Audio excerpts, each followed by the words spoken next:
नमस्कार, नमस्कार। मेरा नाम है आनंद शुक्ला और मैं आज आप लोगों को प्रधानमंत्री की जो एक तरीके से स्पीच थी जिस पे काफ़ी विवाद हुआ था। वैसे विवाद तो नहीं कहा जाएगा इसको, लेकिन कुछ ऐसी बात हुई थी जिस पे मैंने सोचा कि थोड़ी सी बात की जाए। उसमें एक था फादरलैंड और एक था मदरलैंड। अब देखिए, फादरलैंड को हिंदी में कहते हैं पैतृक और इसको कहते हैं मातृ। अब इसको यहाँ पर लैंड का मतलब जमीन से ले सकते हैं, आवास से ले सकते हैं या निवास से ले सकते हैं, कुछ भी जो आपको समझ में आए। चूंकि उसको ले सकते हैं निवास या आवास से, तो बेसिकली ये माना जाएगा कि पैतृक आवास, और इसको माना जाएगा मातृभूमि या आवास।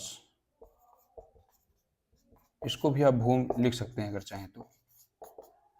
चलिए, अब इसमें बात ये हुई कि नरेंद्र मोदी जो कि प्रधानमंत्री हैं भारत के, उन्होंने जब अपना स्पीच शुरू किया था देना, तो उसमें ये शब्द का प्रयोग किया था फादरलैंड एंड मदरलैंड। पहली बात तो जो क्लिप काट के बनाई जा रही है वो एक तरीके से आधी है। अगर पूरी क्लिप सुनेंगे तो उनके कहने का मतलब था कि कुछ इजरायली जो पहले भारत में रहते थे वो बाद में इजराइल गए थे, तो जो इजरायली क्या उनको यहूदी कहेंगे, कुछ यहूदी जो पहले भारत में रहते थे, जिनका जन्म भी भारत में हुआ था, वो बाद में काम करने के लिए, रहने के लिए इजराइल में गए थे। तो जो भारत की फिलॉसफी है या जो भारत का दर्शन है, उसमें कहा जाता है कि जो मदरलैंड होता है, मातृभूमि जो होती है, या माता से तात्पर्य होता है कि जहां पर आप जन्म पाते हैं या जहां पर आप क्या कहते हैं, एक तरीके से कहा जाए जो जन्म देता है, जन्म देती है, जहाँ पे आप रहते हैं, उसको कहा जाता है मातृभूमि। जैसे जहाँ पे आपका जन्म हुआ, जहाँ पर आप बड़े हुए, पले बड़े, उसको कहा जाता है मातृभूमि। दूसरा आता है पैतृक आवास या पितृभूमि। अब पैतृक आवास या पितृभूमि, पितृभूमि का मतलब बेसिकली पहले भी लिया जाता था कि जैसे अपने भारतीय दर्शन में ये कहा जाता है कि माँ का काम होता है पालन पोषण करना और पिता का काम होता है पेट भरना। पेट भरने का मतलब कमाना, ये सब काम किसका होता है? पिता का, जो कि अभी भारत में अभी भी होता है, माना जाता है भारतीय समाज में। ये बड़ी अच्छी मान्यता है एक तरीके से।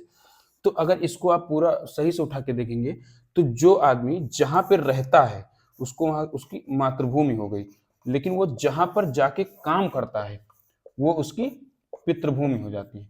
तो इस तरीके से जो मोदी जी का भाषण था, उसमें पूरा भाषण ये था कि कुछ यहूदी जो भारत में रहते थे वो बाद में जाके इजराइल में बसे, और उनका जन्म भारत में हुआ था, इसलिए जो क्या कहते हैं भारत है उनका मदरलैंड हुआ, और जहां पर वो जाके काम कर रहे हैं उनका फादरलैंड हुआ। अभी जैसे मान लीजिए कि कोई भी ऐसा हो, जैसे बहुत से नेपाल भारत का पड़ोसी राज्य है, जिससे कहा जाता है कि नेपाल से भारत का रोटी बेटी का संबंध है। तो अगर आप इसको उठा के देखेंगे तो ये आप मान सकते हैं कि नेपाल से जो लोग भारत में आते हैं काम करने, तो नेपाल उनका, जो नेपाल में पैदा हुए, नेपाल में बड़े हुए, नेपाल में रह रहे, वो उनका हुआ मदरलैंड।